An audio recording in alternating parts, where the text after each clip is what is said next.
So now, last week we had Josh O'Connor on the show, and he is the star of La Chimera, which is, I mean, he is the man of the moment. Anyway, He is. Mark, So, take it away. La Chimera, which is defined as an imaginary monster compounded of incongruous parts, an illusion or fabrication of the mind, especially an unrealized dream.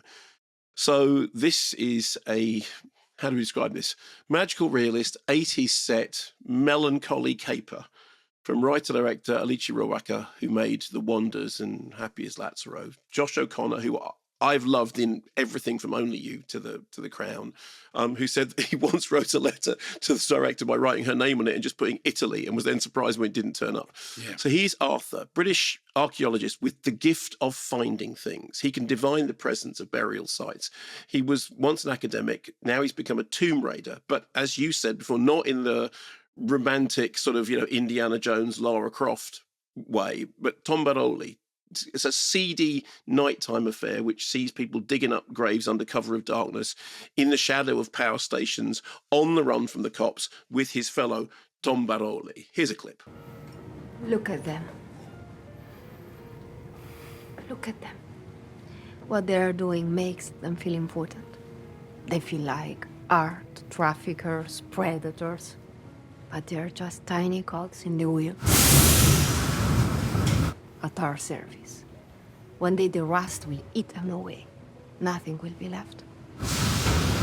We kept cutting there to machines pounding, as you were saying, that they're just cogs and the rust will eat them away. So, the director says that the plot of this is inspired by La Gran Razzia, the Great Raid, which was a big thing in the 80s, treasure hunting for Etruscan culture.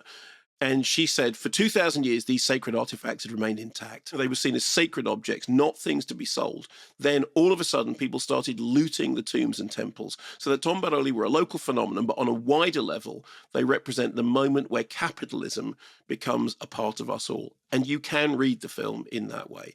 So Arthur, he's got this white suit, but it's disheveled, it's mucky. It looks like he's just woken up in a gutter or indeed a grave. We meet him after he's had a spell in prison. He's in debt. He's haunted by the memory of Beniamina, who's the one thing he can't find. He can divine tombs, but he can't find Beniamina. He has dreams of her knitting wool and of a garment that she's wearing unraveling because it's caught in the ground.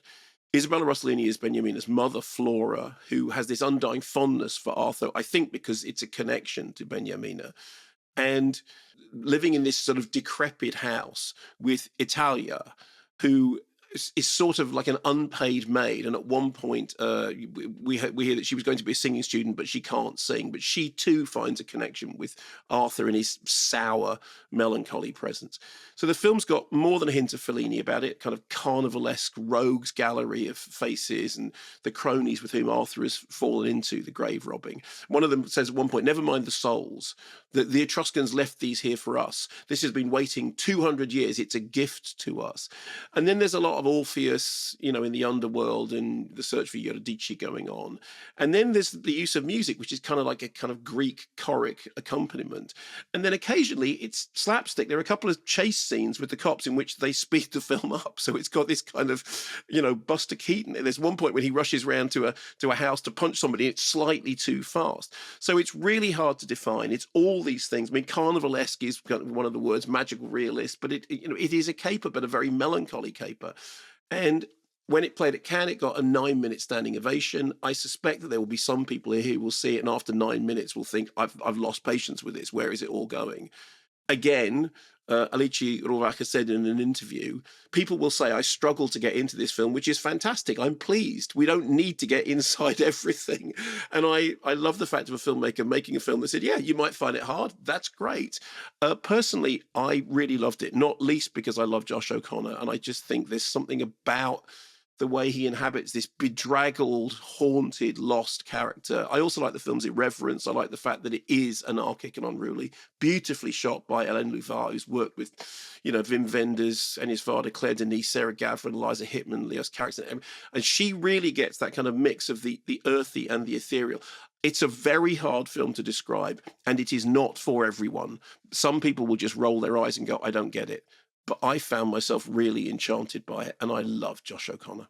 Ava Rose, struggling first-year film student. I've seen Alice Rohrwacher's as La Chimera twice now. Alice Rohrwacher's as La Chimera twice now, and I think I can accurately describe both viewing experiences as nothing short of a life-changing event. Excellent. I went into my first viewing alone with very little knowledge of the film, but almost immediately found my mind spinning with the sheer sagacity I was witnessing. Josh O'Connor's performance as Arthur is rightfully the heart of the film, and Rohrwacher creates an incredible connection between the audience and a man they hardly know anything about, a man whose backstory is barely hinted at through limited dialogue and hazy sequences that could be memory or dream. I found myself thinking about this film days after I had finished it, enjoying it even more as time went by, and the memory of it fermented in my mind. Ava, thank you very much indeed. The movie is La Chimera. Perfectly put. Perfectly put.